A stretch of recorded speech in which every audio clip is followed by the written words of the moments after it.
Hello everyone, welcome to lecture force. First question is stationary waves में दो successive nodes के बीच की दूरी क्या होती है। देखो, फ्रिक्वेंटली पूछे जाने वाले क्वेश्चंस में से है ये। अब देखो, एक होता है close organ pipe. Close organ pipe एक तरफ क्लोज रहता है और दूसरी तरफ खुला रहता है। एक होता है ओपन आर्गन पाइप, जो बोथ साइड पे खुला होता है, उसे खुला आर्गन पाइप कहते हैं।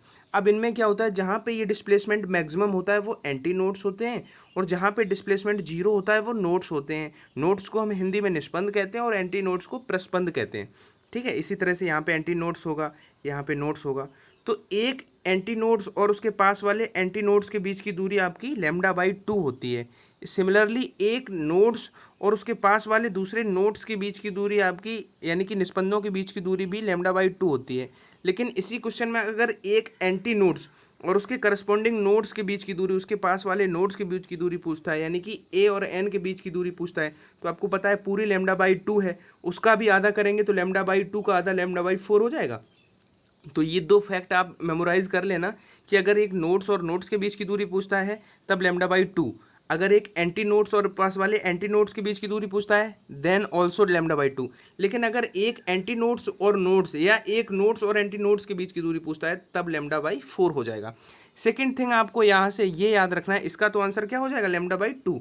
अब सेकेंड चीज़ आपको ये याद रखनी है कि अब आपको पता है क्लोज आर्गन पाइप होता है, ओपन आर्गन पाइप होता है। तो क्लोज आर्गन पाइप में जो हार्मोनिक होते हैं वो केवल ऑड होते हैं, यानी कि 1, 3, 5, उनका जो रेशियो होता है सन्नादियों का केवल विषम सन्नादि होते हैं। लेकिन ओपन आर्गन पाइप में सम और विषम दोनों तरह के सन्नादि होते हैं। ये फैक्ट भी आपसे एमसीक्यू बना के प्रेजेंट किया जा सकता है, तो इसको भी आप याद रखना। ठीक है, सेकंड क्वेश्चन पे आते हैं। ये आपको एक स्टेशनरी वेव का इक्वेशन दिया गया है, उसके देखो कैसे पूछा जा सकता है कि निष्पंद और प्रस्पंद के बीच की दूरी। वैसे आपको अभी मैंने बताया कि नोड्स और एंटी नोड्स के बीच की दूरी हमने अभी बताई λ/4 होती है, लेकिन यहाँ पे कोई ऐसा ऑप्शन भी नहीं दिख रहा है जो λ/4 के टर्म में हो। इसका मतलब पहले हमें लैम्डा निकालना पड़ेगा, पहले वेवलेंथ निकाल के उसका 1/4 करना पड़ेगा, वो मेरा आंसर होगा। तो अब इक्वेशन दी हो और वेवलेंथ निकालनी हो तो मैंने कल भी बताया था और आज भी बता रहा हूँ, हमेशा याद रखना कि तरंग दैर्घ्य डायरेक्ट आप निकाल सकते हो 2π/k से, जहाँ पे k होता है इक्वेशन में x का कोफिशिएंट। तो x का कोफिशिएंट हमें दिख रहा है π/15 है, तो 2π/15 करेंगे तो 15 ऊपर जाएगा, तो पाई से पाई कट जाएगा और 15 2 जा 30 हमें लैम्डा मिल गया। अब लैम्डा 30 मिल गया और एक एंटी नोड्स और नोड्स के बीच की दूरी होती है λ/4, यानी कि 30/4 7.5, यानी कि जब इसे कट करोगे तो 7.5 हमारा राइट आंसर हो जाएगा। यानी कि क्वेश्चन इस तरह से भी पूछा जा सकता है। क्वेश्चन के जितने वेरिएशन हो सकते हैं वो सबसे मैं आपको एक बार रूबरू करा दूंगा। थर्ड क्वेश्चन है, एक इक्वेशन दी गई है स्टेशनरी वेव्स की। देखो आप कंफ्यूज मत होना, ये अप्रगामी तरंग है, और जो प्रोग्रेसिव वेव यानी कि प्रगामी तरंगें थी उस इससे पहले जो रिसेंट वीडियो था 40 मिनट का, उसमें मैंने शुरू के 20 मिनट आपको प्रगामी तरंग के सारे कॉन्सेप्ट और एमसीक्यू कराए थे। तो डिस्क्रिप्शन बॉक्स में मैं उसका लिंक दे दूंगा, आपने नहीं देखा है तो उसको जरूर देख लेना। ठीक है, अब इसमें क्या दिया हुआ है कि ए mm में है, टी सेकंड में है, एक्स मीटर में। ए से कंफ्यूज नहीं होना, क्योंकि हमें तरंग की चाल निकालने के लिए इसका एम्पलीट्यूड से कोई मतलब नहीं है। मैंने आपको कल भी बताया था जब वो प्रोग्रेसिव वेव पढ़ाई थी, और आज जब मैं स्टेशनरी में भी बता रहा हूँ, वी का फॉर्मूला सेम रहने वाला है, ω/k। ओमेगा होता है टी का कोफिशिएंट और के होता है एक्स का कोफिशिएंट। तो टी का कोफिशिएंट यहाँ पे कितना दिख रहा है, 1000/x का कोफिशिएंट दिख रहा है, एक्स था मीटर में, तो यहाँ पे हमें आंसर में कोई डिफरेंस नहीं होने वाला है इस से, तो 0.1। अब डेसिमल खत्म करेंगे तो 1 10 ऊपर जाएगा, यानी कि 10⁴ हमारा राइट आंसर हो जाएगा। देखो आप कंफ्यूज नहीं होना, हो सकते हो कल मैंने बताया था जो प्रोग्रेसिव वेव होती है उसका जो समीकरण होता है विस्थापन का, वो होता है क्या, ए साइन ω/t - kx, और इस वाले में साइन और कॉस कॉम्बाइन रहता है, इसका होता है y बराबर a साइन 2a, यहाँ पे 2a sign ω/t cos kx, ये होता है इसका किसका, अप्रगामी यानी कि स्टेशनरी का।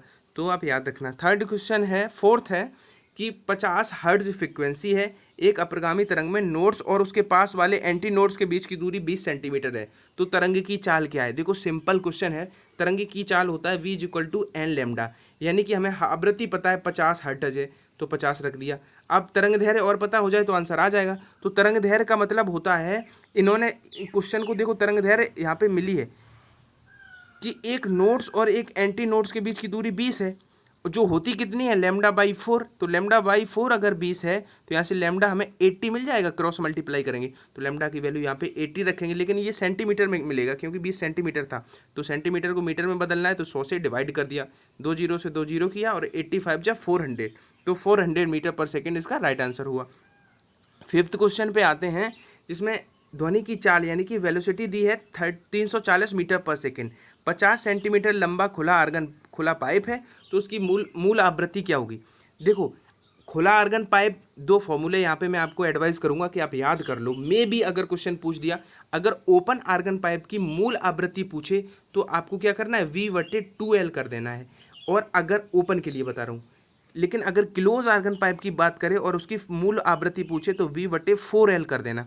कभी कभी ओपन और क्लोज की आवृत्तियों का अनुपात भी पूछता है तो 2:1 निकलता है, यानी कि उसकी दोगुनी होती है, क्योंकि इसमें आपको दिख रहा है, इसमें अगर 2 से डिवाइड कर देंगे तो ये मिल जाएगा।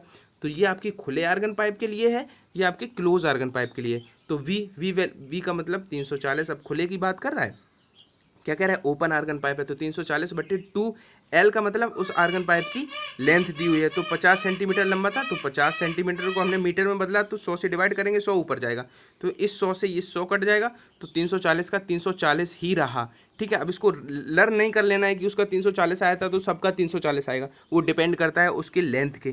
ठीक है, तो ये थे आज के 5 क्वेश्चन। आई होप कि ये बहुत आपके एग्ज़ाम में हेल्प करेंगे, आपके सभी क्वेश्चंस आपके एग्ज़ाम ओरिएंटेड थे। बस आपसे मेरा यही निवेदन रहता है कि वीडियो को फीडबैक ज़रूर दिया करो, क्योंकि जब आप लोग इग्नोर करके चले जाते हो तो फिर मैं डिमोटिवेट हो जाता हूँ और आगे वीडियो बनाने का मन नहीं करता है। तो एक लाइक ही तो करना होता है आपको, मैं आपके लिए इतना स्ट्रगल करके क्वेश्चंस लाता हूँ अच्छे अच्छे सिलेक्टिव, तो आप एक लाइक नहीं कर सकते हो यार, प्लीज़ वीडियो को एक लाइक ज़रूर कर देना, और मिलते रहेंगे इसी तरह से, पढ़ते रहेंगे। ठीक है, जय हिंद।